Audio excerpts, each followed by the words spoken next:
Isaías, capítulo 9, verso 6. Porque um menino nos nasceu. Porque um menino nos nasceu. Tudo que se disse antes encontra aqui nesse início de descrição a sua razão, a sua explicação. O que vem antes? O que vem antes é a afirmação de que a terra que vivia aflita não continuará na obscuridade, que não continuará a viver como um ser desprezível, que experimentará a graça de Deus, porque eles que andavam antes em trevas agora estão vendo grande luz.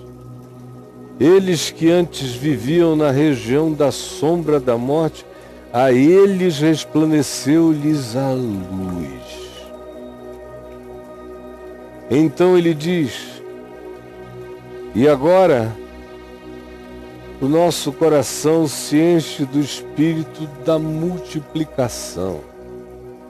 Estamos alegres, como quem ceifa.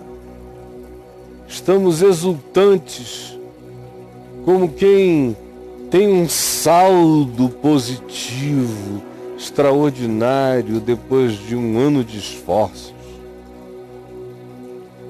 E aí ele diz: estamos assim? Quer saber por quê? Qual é a razão de aqueles que estarem em trevas terem visto grande luz? De que os que viviam na região da sombra da morte encontraram alegria extravasante? Quer saber por quê? Alegram-se, saltam, celebram. Por quê? Porque tu quebraste o jugo, o peso que os esmagava, que lhes feria os ombros, tiraste o cetro do seu opressor, da mente, do coração deles. Eles experimentaram liberdade. E os significados das suas vidas foram alterados. Em vez de guerras e tumultos de batalha, o que se encontra é outra atitude. Até mesmo as vestes revolvidas em sangue seriam queimadas e servirão de pasto ao fogo, porque há uma ordem em estado de mudança. Por quê? Porque os aflitos podem ter esperança? Porque os infelizes podem celebrar de alegria? Porque os oprimidos podem viver livres? E porque os que estavam em estado constante de guerra, de beligerância, de ódio, de antagonismo, podem ficar livres de tudo isso, desistindo do espírito da guerra e colocando todos os pensamentos e pseudo-razões da guerra no fogo para sempre. Quer saber por que pode ser assim? Porque um menino nos nasceu. Um menino nos nasceu. Um filho se nos deu, filho do homem, filho da humanidade. É o que brota da humanidade, o homem absoluto. O homem que cura os outros homens. O homem que abre os sentidos e as percepções de quem pede e deseja. O homem que atravessa sobre as águas. O homem que aquieta tempestades e apazigua mares, ondas e ventos. o homem que multiplica alimento, o homem que acolhe leprosos e inacolíveis, prostitutas, meretrizes e gente de reputação não recomendada. Nos nasceu um filho, o filho da humanidade, o filho do homem, aquele que é o homem para o homem, aquele que é o homem para Deus, aquele que é o homem para a natureza, para a criação. É esse.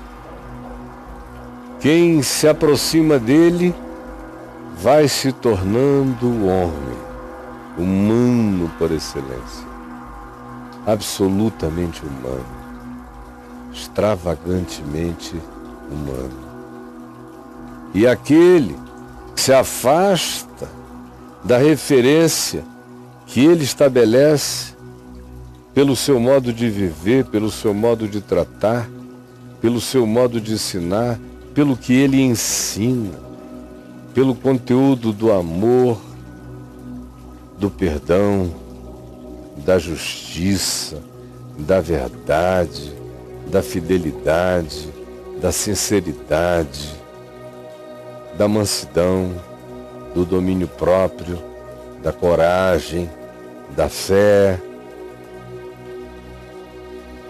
que é assertiva, mas não é agressiva, que é corajosa, mas não é valentona.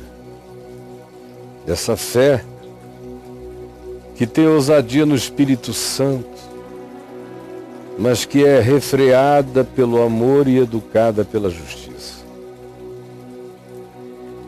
É Ele que ensina que o que é extremamente elevado aos sentidos deste mundo é abominação diante de Deus. É Ele que ensina que quem quiser ser gentil,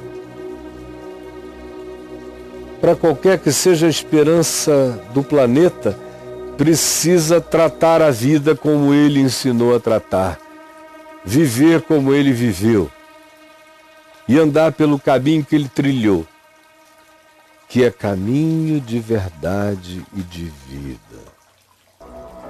No mundo, como o sal dando gosto à vida, como luz vencendo a escuridade, a ignorância, a loucura, o espírito dos instintos primitivos, dos predadores que nos habitam. Tem que aprender a andar com ele, o homem que venceu a morte. Venceu-a antes de ressuscitar, porque a encarou. Sem precisar, a encarou. Por quê? Porque os angustiados estão com o coração pacificado, os que viviam em trevas agora existem em luz, os que estavam com a sombra da morte todos os dias sobre eles agora resplandecem em luz divina, porque estão felizes, porque estão livres. O que lhes aconteceu? Por quê? Porque um menino nos nasceu. Um menino nos nasceu. Que coisa extraordinária. Isso tudo é prometido porque o menino tinha nascido.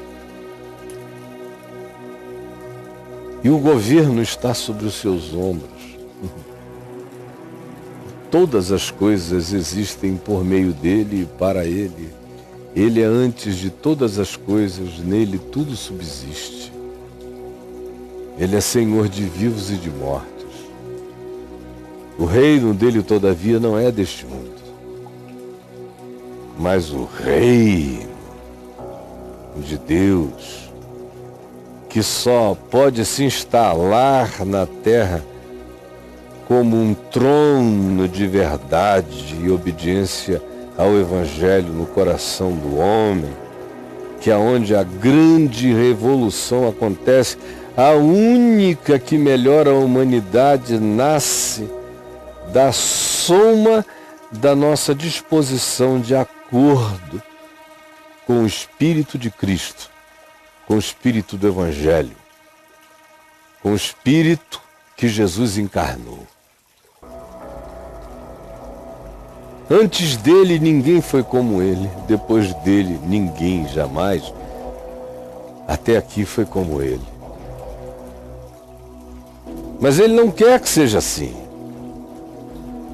Ele não é o Filho do Homem para competir com o resto da humanidade, para provar para o resto da humanidade que nós somos destinados a vivermos desumanamente sempre. Não. Ele disse, sigam-me. Ele disse, aprendei de mim. A insistência dele foi essa. Ele disse, aquele que crê em mim fará as coisas que eu faço e outras maiores fará, porque eu vou para junto do Pai. O convite dele o tempo todo foi para que todo homem se tornasse como ele.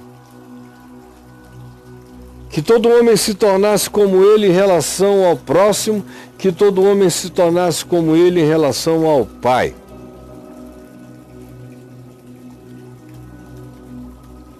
O governo está sobre os seus ombros.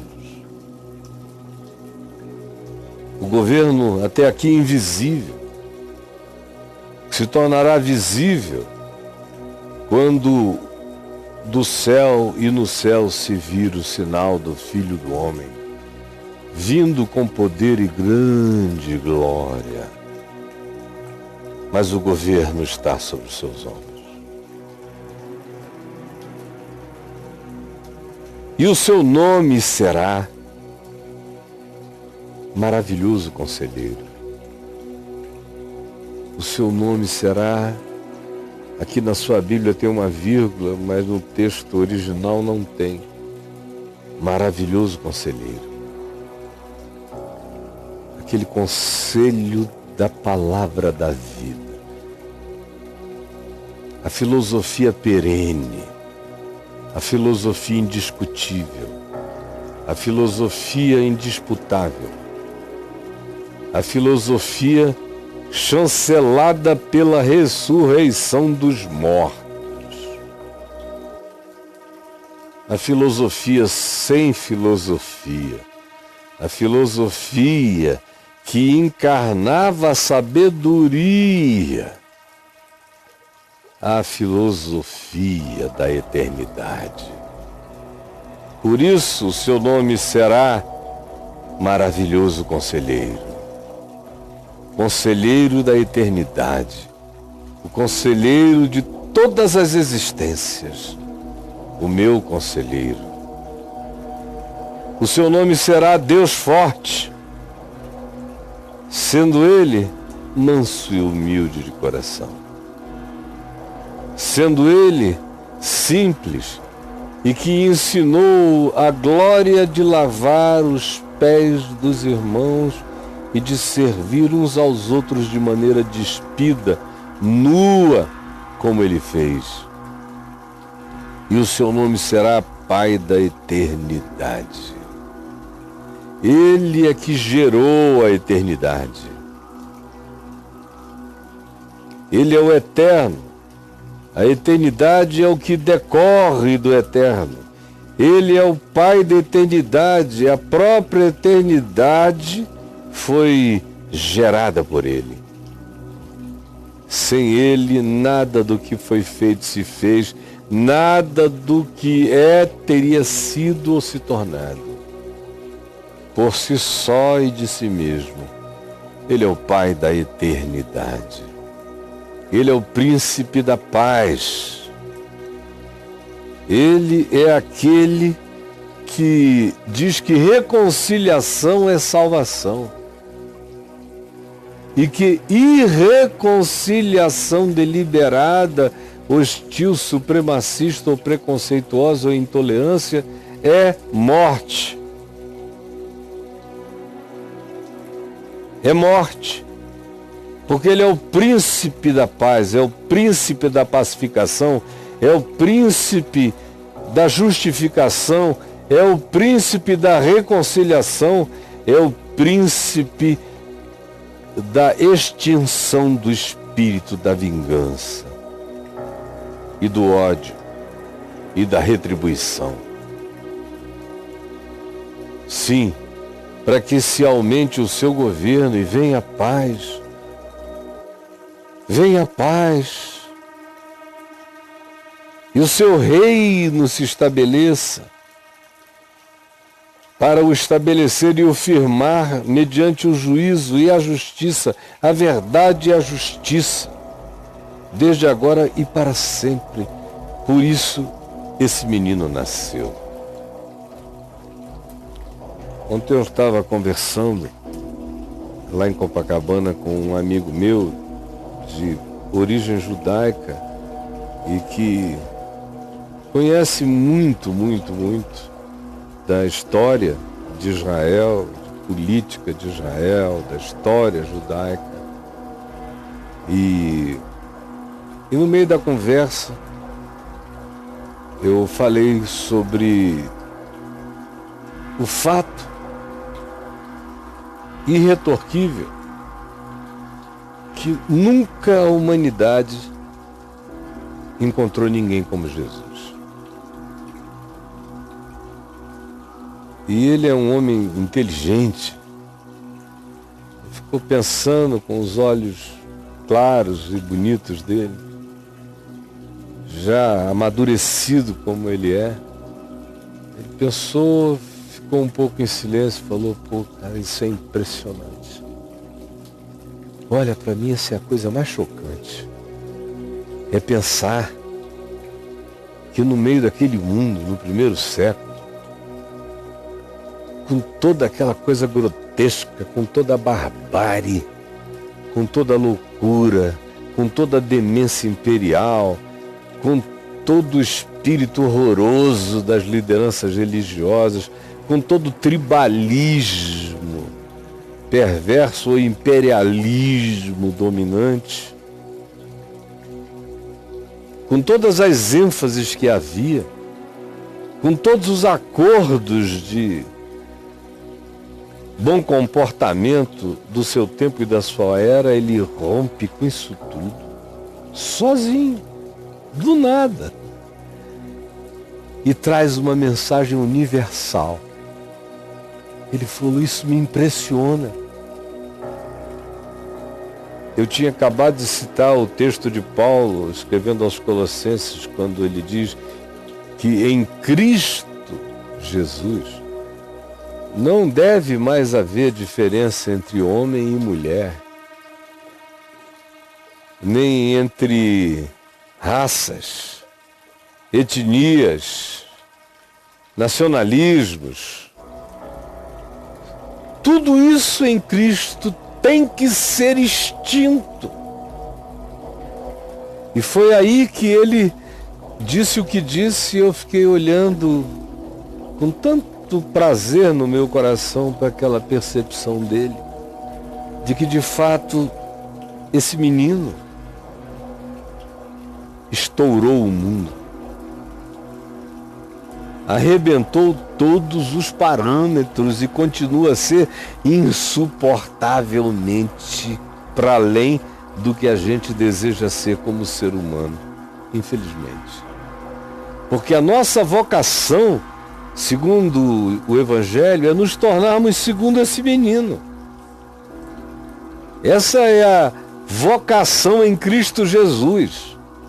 É para se tornar um Jesusinho, um Cristinho de Deus no mundo, tornando-nos nós mesmos maravilhosos conselheiros, filhos de Deus fortes no amor, na alegria de servir, sabendo que Deus não existe, Ele é, nós somos nele, nós respiramos a Ele, com essa consciência, tudo que fazemos, fazemos nele. Existimos no santuário da eternidade e somos pactuados com a paz, para que o reino de Deus engravide a história. É para isso que estamos aqui e o chamado é esse. Por isso Paulo diz, quando eu tropeço na minha vocação, quando eu fujo, quando eu me desvio dela, eu me ressituo, e esquecendo das coisas que para trás ficaram como erros ou equívocos, me sabendo perdoado e justificado, eu prossigo. Eu levanto e ando, eu vou adiante, perseguindo o prêmio da soberana vocação de Deus em Cristo Jesus, que é me tornar Cristo, me tornar Jesus. O Evangelho e o Novo Testamento repetem isso exaustivamente. O chamado de todo discípulo é se tornar um Cristo de Deus, um Jesusinho. E Jesus garante, e coisas maiores fará, porque eu vou para junto do Pai. Porque um menino nos nasceu. Não precisa muita coisa, não é? Só precisa tudo. Você veja o que um presidente insano consegue fazer no mundo. Mas com todos os poderes que ele tem, ele vai passar. E bilhões vão respirar aliviados. Ainda bem que ele se foi. Mas um menino nos nasceu. E até quem não quer acolher o ensino, a palavra, a vida, o gesto, o modo, a existência e o desafio para viver como ele viveu, todavia, respeita e admite o seu não desejo, apelidado de impotência, quando na realidade é um não desejo de tentar e de continuar vivendo na direção desse chamado, dessa vocação para se tornar comum. Até esses admitem.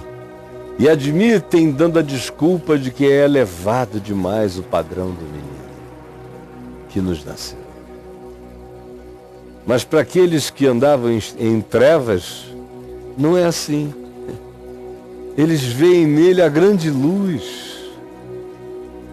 Para os que andavam na região da sombra da morte, não é assim. Eles veem nele a vitória sobre a obscuridade, a ignorância, a superstição, a escuridão do não saber, do não discernir. Para aqueles que viviam oprimidos pela vara do opressor, pelo cetro do opressor, Jesus quebrou esse cetro e transformou espadas em bengalas no coração de quem crê. E pegou as botas e todos os aparatos da guerra e com eles alimentou o fogo.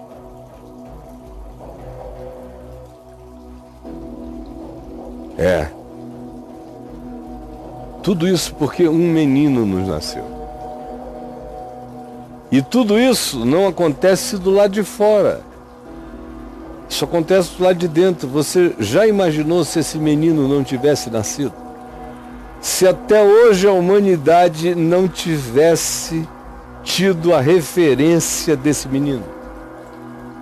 Aí você, na mesma hora aí, diz, olha, tem mais gente que não sabe que ele existiu do que gente que sabe que ele existiu. Então a tua lógica está errada. Bobinho. As pessoas não precisaram saber do nome dele, do ensino dele, da doutrina dele. elas foram alteradas sem saber, até quem nunca soube. Foram alteradas pelas alterações que aconteceram nos lugares de maior fomento de divulgação de cultura, de influência e de poder na história do planeta Terra nos últimos 2000 anos, que foi a Europa. Que, bem ou mal, foi profundamente atingida durante momentos pela experiência do menino que nasceu, o que transformou profundamente as instituições, os governos, as constituições, as formas de governo, sem sentirem e sem querer e sem admitir. Eles chamam de um caminho melhor para o homem justamente aquilo que Jesus propõe. E eles não querem como mandamento para a vida, mas reconhecem que nós não temos muita esperança de vida se não for como Jesus propôs. Se não for como Jesus propôs, e quanto menos seja como Jesus ensinou, mais rápida será a nossa extinção. Porque Jesus, o menino que nasceu, o filho que se nos deu, o maravilhoso conselheiro, Deus forte, Pai da eternidade, príncipe da paz, é aquele que nos ensina como não nos autoaniquilarmos. Do contrário, o nacionalismo fará a nação ir contra a nação, reino contra reino. Do contrário, sem justiça, o que se terá serão revoluções sobre revoluções e movimentos terroristas. Sem justiça, o trono da guerra está estabelecido.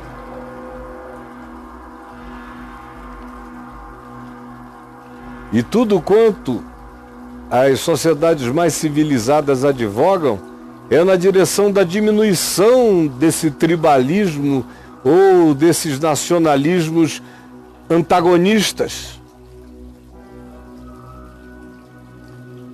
que são antagonismos nacionais, étnicos, ideológicos, que acabam educando na perversidade do ódio, da vingança e da xenofobia milhões de seres humanos disponíveis para a guerra. Quanto mais houver xenófobos na terra, mais chance de cumprimento da profecia de Jesus, nação contra nação, etnia contra etnia, povo contra povo, reino contra reino.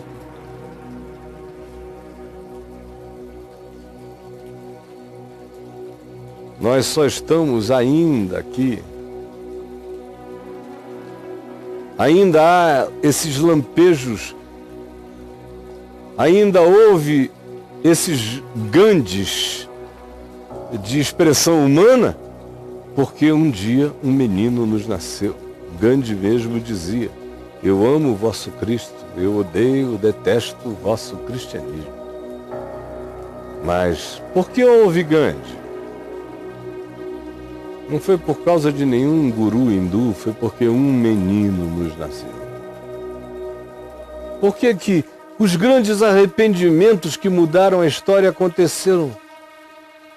Todos eles aconteceram porque o espírito do menino que nasceu trouxe os ensandecidos, loucos, a um estado de consciência mínima, e eles viram que caminhavam na direção do autoaniquilamento.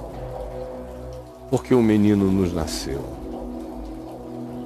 Porque um menino nos nasceu, eu sou, eu existo. Quem seria eu sem esse menino? E se ele não tivesse nascido em mim? A escuridão teria me engolido há muitos anos atrás. O cetro do opressor pesava enormemente sobre mim e teria me liquidado. Eu estou aqui livre, porque um menino me nasceu. E porque, na busca de ser como esse menino, maravilhoso conselheiro, Deus forte, Pai da eternidade, príncipe da paz, me chama a ser, é que eu existo num estado feliz de transformação cotidiana. E é isto que eu entendo por Natal. E essa data em mim é todo dia. Senhor Jesus, ajuda-nos a entendermos que a humanidade vai se autodestruir se nós não acolhermos o menino que nasceu, se nós não nos tornarmos homens como o Filho do Homem. Nós vamos destruir a nós mesmos. Que a palavra do maravilhoso conselheiro, Deus forte, Pai da eternidade, príncipe da paz, seja acolhida agora no coração de milhares e milhares que me ouvem e que haja determinação de andar conforme o caminho do menino que em nós nasceu, cresceu, morreu por nós e nós morremos nele. Ressuscitou por nós e nós ressuscitamos nele. Está assentado nos lugares celestiais, porque o seu reino é eterno. E nós já estamos assentados nele. Portanto, ajuda-nos a vivermos com ele, para ele e nele todo dia. É o que eu te peço. Em nome de Jesus. Amém.